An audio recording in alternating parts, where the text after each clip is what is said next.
धर्माचा मोर्चा नाही, पण तरी सुद्धा मी वारंवार हिंदू मेंढपाळ हिंदू शेतकरी म्हणतोय,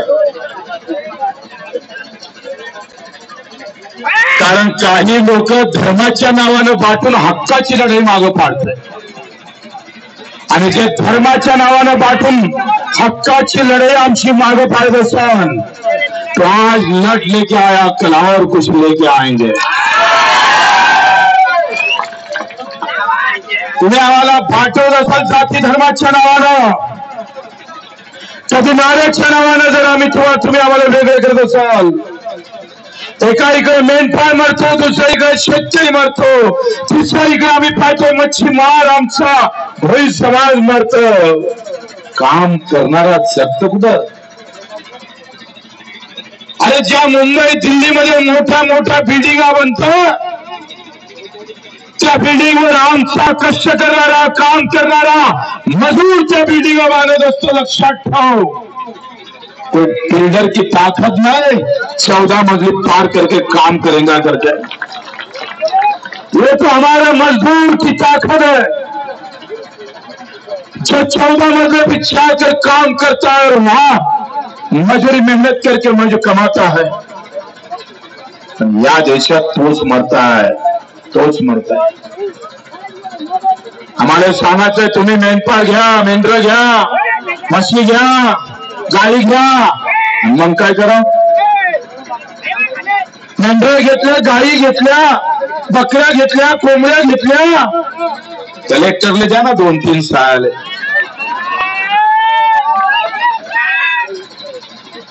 अरे जोड धंदा म्हणून तुम्ही आम्हाला मेंढर घ्यायला लावायचे, तिकडे काय म्हणते म्हशी घ्यायला लावायचे, कोंबडी घ्यायला लावायचे, आणि त्या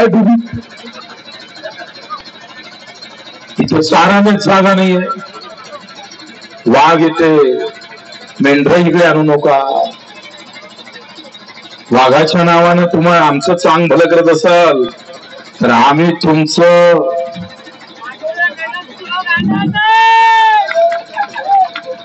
फॉरेस्ट वाले तर आम्ही पाहतोय पाय टाकला तर कापू, मेंढपाळाला जर मेंढीनं पाय जरी टाकला तरी ऐकायला तयार नसतं, गुन्हे दाखल करतं, मेंढ्या मरत, सारा तर सुळास मारण्याची व्यवस्था केली। एवढ्या मेहनत केलं ते मेंढ्या पोसायची आणि चाऱ्याची व्यवस्था नाही करायची। नेहमी सांगितलं होतं का कष्टाच्या कष्टावर आधारित योजना असल्या पाहिजे, जिसकी मेहनत ज्यादा उसका पैसा ज्यादा, उसकी हिस्सेदारी ज्यादा। इथं बगल मेहनतच्या योजना केल्या बटन दाबासाठी आले, मेहनत करणाऱ्या माणसाला योजना भेटत नाही, पैसे भेटत नाही, ज्याने 2 पाय नाही, हात नाही, डोळे नाही। अजितराव, देवेंद्रजी, एकनाथजी 4 महिन्यापासून पगार नाही, 4 महिने झाले। अजितदादा म्हणत होते मोबाईल आहे ना वरती, 5 तारखेच्या आज जर आपण झाले तर पगार मानधन भेटला नाही तर वित्त सचिवाचा पगार देणार नाही। का गया वादा अजितदादा? कुठे गेलाय वादा? सभागृहात बोलले तुम्ही, एक भाजपच्या कार्यकर्त्याचा फोन आला तर तो मेंढपाळासाठी विधानसभेत काय बोललो? मी अर्जुनला सांगितलं म्हणजे जे बोलले ते टाकून दे त्या व्हॉट्सअपवरून, त्याला दाखव। बच्चे को विधानसभेतच याच ताकदीनं ढकलला आहे मेंढपाळासाठी, याच ताकदीनं। धर्म त्याची लढाई, हक्काची लढाई आहे। आज आम्ही पाहतो शिक्षण वाया जातं, प्रस्तुतीला असं सांगितलं महादेव जानकर साहेबांना, मुलं चालता चालता आयुष्य पिढ्याना पिढ्या बरबत होत आणि चारून चारून काय भेटते तर आम्ही पाहतोय अंगावर गुन्हे दाखल होत असाल तर ते आम्ही खपवून घेणार नाही। प्रश्न हक्काची लढाई आहे, लक्षात घ्या। हे एका जाती धर्माची लढाई नाहीये। काल परवा आम्ही पाहतोय का अर्जुनला आम्हाला सांगितलं तर बाळकोटचे आणि अंजनगावचे फक्त 5 मिनिटं मेंढे करले म्हणून अंदर टाकले लोकांनी। हे जर मस्ती अशी चालत असाल तर आज फक्त इशारा आहे, आज फक्त आम्ही सांगायला आलो, कायद्यानं जर तुम्ही कायदा म्हणून जर आम्हाला हात लावा तर मग मेंढी चारणारा लट उद्या आम्ही कायदा हातात घेऊन चालवल्याशिवाय राहणार नाही हे सांगायला आलो. मित्र, आम्ही पाहतो इकडे चराई नाही, दुसऱ्या इकडे इतर राज्यातले सगळे मेंढपाळ येतात. ठीक आहे आलं, पण इथं आमची सोयी बाकीच्याच काय. म्हणजे 70-75 वर्ष झाले आणि साधे मिनी विचारांना जर आम्हाला सराईची व्यवस्था केली नसेल तर तुम्ही दिलं का आम्हाला? काय दिलं सांगा? अरे आम्ही काय योजना मागून आलो तुम्हाला? आमच्या हक्काचं द्या ना. सारा जो वाया जातो सुप्त त्याला हात न देत नाही. म्हणजे पूज्य बाबासाहेब आंबेडकरांनी जे लढाई लढले होते 14 तळाचे, पाणी आहे पण हात लावता येणार नाही, वा चारा आहे पण चारू देणार नाही, हे कसं काय चालणार आहे? अरे सुकून नष्ट होते पण चारू देत नाही. ही जी व्यवस्था निर्माण केली आहे याच्या विरोधातली ही लढाई आहे मित्र, लक्षात घ्या. तुम्हाला आम्हाला जाती पाती धर्मात वाटून व्यवस्थित राजकारण या देशामध्ये चालू आहे. मग बटेंगे तो हिंदू कटेंगे, बरोबर है? तो बटेंगे तो हिंदू मेंढपाळ भी कटने वाले हैं, वो भी सोचना पड़ेगा. त्याला जर वाट झूट करून जर काटण्याचा प्रयत्न करत असाल धर्माच्या नावानं तर ते आम्ही सहन करणार नाही, लक्षात घ्या. कर्जमाफीची घोषणा केली आमच्या देवेंद्र साहेबांना, फडणवीस साहेबांना, सर सगट कर्जमाफ, सर सगट कर्जमाफ.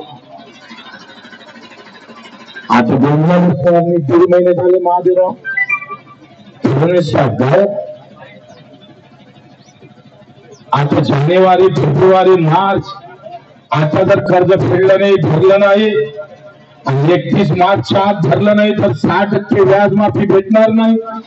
आणि 60% व्याज माफी जर भेटली नाही तर पुढच्या वर्षी कर्जच भेटणार नाही. ते कोकाटे म्हणत होते, ते म्हणत होते का आता आमची आर्थिक व्यवस्था चांगली नाही आहे, आमचं अर्थकारण सगळं वाया गेलेलं आहे, 4-5 महिने कर्जमाफी होणार नाही असं सांगताय कृषी मंत्री. बोमलने कसे देत? तुम्हाला कोण सांगितलं होतं? घोषणा कराले, बलावले जेवाले बळावाचं आमंत्रण द्यायचं, 6 दिन घर जमीन बाहेर फिरवायचं, गायब व्हायचं. स्पष्टीकरण मंत्री महोदय द्यायला तयार नाही आहे. आणि अशा सगळ्या व्यवस्थेमध्ये 13,000 रुपये तुरीचे भाव 7,000वर आले, अधिक घटणार आहे. सोयाबीन तर मी सांगतोय मार्केटमध्ये 3,500वर आहे. 7,000ची सोयाबीन 3,500वर येऊन पडली. म्हणजे इकडे मेंढर चाराले जागा नाही, सराई छत्र नाही, पिकवांचा भाव येईल. मग जाव काय, करावं काय? शेती कराव प्रभाव नाही आणि मेंढर चाराव तर जागा विचारासाठी. अरे एकूण 4 आम्ही पाठवणारे फसवण्याचा प्रयत्न झालेला आहे. आणि लढाई इच्छा म्हणून आपण आंदोलन काढलेलं आहे मित्र. महादेवराव जानकर आम्ही पडलो म्हणून त्याला असं वाटतंय की भाई गए काम से. अरे गिरता हुआ है जो रुकता है, हम रुकने वाली थोड़ी औलाद है, हमको छोड़ने वाली औलाद. आम्ही तर एवढ्या स्पीडनं चालू तर तुम्हाला हागून लागल्याशिवाय राहणार नाही. चालू अरे लढाईसाठी धर्माच्या पिढीकडे जाऊन हक्काची लढाई लढायची आहे. आज त्याची सुरुवात आपण इथे केलेली आहे. प्रचंड प्रहारचा कार्यकर्ता आणि मेंढपाळ बांधव इथं आहे. जेवढे मेंढपाळ बांधव आले असेल तेवढ्या ताकदीनं जात पात धर्मानं पाहता प्रहारचा कार्यकर्ता 50%च्या वर ताकदीने तो उभा आहे. तुम्हाला बक्षीसचा खऱ्या अर्थाने होण्याचा उद्योग धर्म पंथ न पाहता ही मेंढपाळ शेतकऱ्याची लढाई म्हणून तुम्ही सहभागी झालात. पण तुमचे मानव थोडे उपकार कमी आहे. छत्रपती शिवराय